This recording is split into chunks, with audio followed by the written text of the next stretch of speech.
this is an old HP Pavilion 2000. It's from roughly 2012-2013. Features an i3 2328M 2.2 gigahertz processor, which is a dual core with hyper-threading, and it has 4 gigs of RAM and a 500 gig conventional hard drive. So I'm going to fire it up real quick. We got a battery issue, so I'm going to get past that, but this is just to demonstrate the raw speed difference between using a solid state drive versus a conventional. So we get to wait.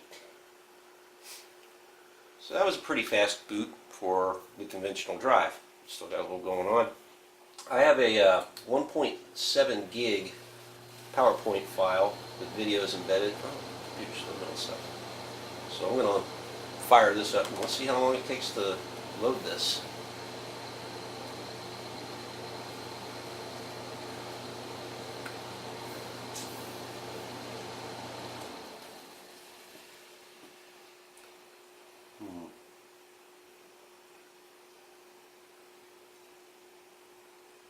So obviously if we were on show site backstage and the client was there waiting for his PowerPoint to open, this would look kind of silly. Pretty slow. And then let's go here. We'll go into show mode. Hit next to see get the video to start. A little lag there. Other than that, it's not too bad, but when you get a whole bunch of videos embedded, this one is just a lot of high-res pictures. Oh, that was a video. It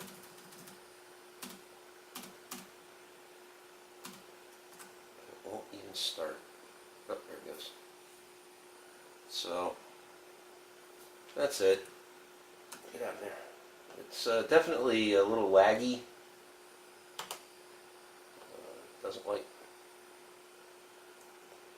Doesn't like video files that big. So now, watch it shut down. Wait for the lights to go off.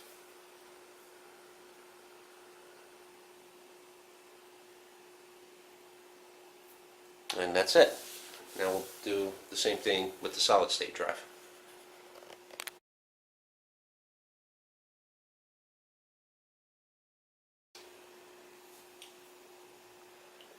And this is what happens when you put a solid state drive into an old HP Pavilion 2000 with the i3 2328M processor. So this is a SanDisk 240 gig solid state. That's a battery error message. And now we go to boot. Watch this. Bam. Boom. And done.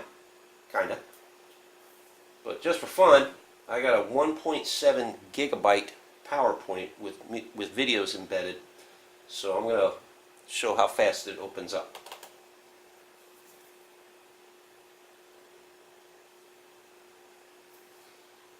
And then we can go into show mode. Boom. Video starts immediately. And this is an old computer. I mean, these were made in 2012. Can't go wrong with a solid state drive, man. You really do breathe new life into rigs. So let's get out of here.